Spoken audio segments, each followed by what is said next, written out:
in their announcement that they were not going to be taking marijuana off the Schedule 1 list, the DA had said that there isn't yet enough research showing the positive effects of marijuana, and as Jimmy has pointed out, has even in the past referred to medicinal marijuana as a joke.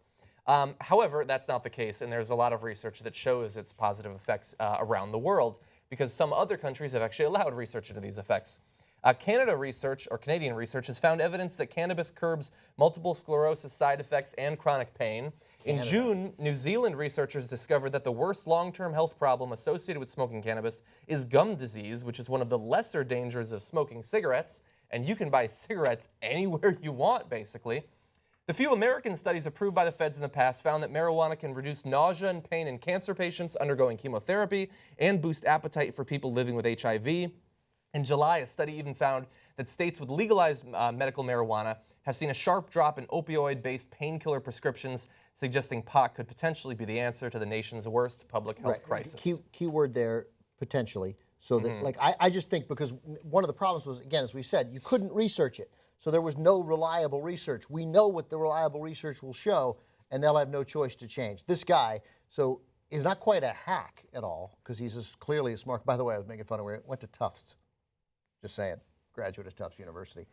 Find a school in Boston that isn't one of the other 6 fine schools in Boston.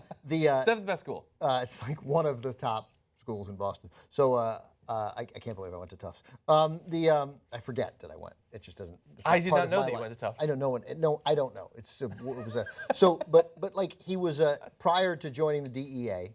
Loretta Lynch appointed him the acting administrator in May of last year. Prior to joining the DEA, he served as the chief of staff and senior counselor to the FBI.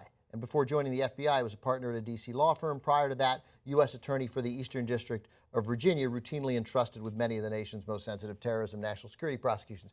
He's a prosecutor. Yeah. And he has spent his time, unquestionably, at various times, prosecuting people for selling marijuana, I suspect. He comes from a mindset, the FBI, when my brother, I hope I'm not revealing something, my brother, you know, who the relationship that Dateline NBC has a really good relationship with police departments because they're involved in these stories and tell these stories of murders. And my brother, who has enormous, out of this world respect for law enforcement, especially federal law enforcement. But so he takes this DEA course, right? Where it's cool and you learn what they do when the stuff that we like that they do when they bash in the doors of people who are actually threats to other people, right? But he learned about, he took it with the DEA, so he learns about drugs. And they're still now at that course saying, well, marijuana in that course to journalists, and they still say it's a gateway drug, right? Wow. And Josh, and he's like, and my brother, I'm not sure my brother has seen marijuana, let alone used it, right? and he's like, gateway drug. I mean, he's like, in the same way that everyone who uses cocaine also drank coffee. Right, like coffee, then a gateway drug. And they were like, like they just, so I mean, and he's from this world. So, what do you know? Chuck Rosenberg, not going to make the right call. But this is I see this as a significant change.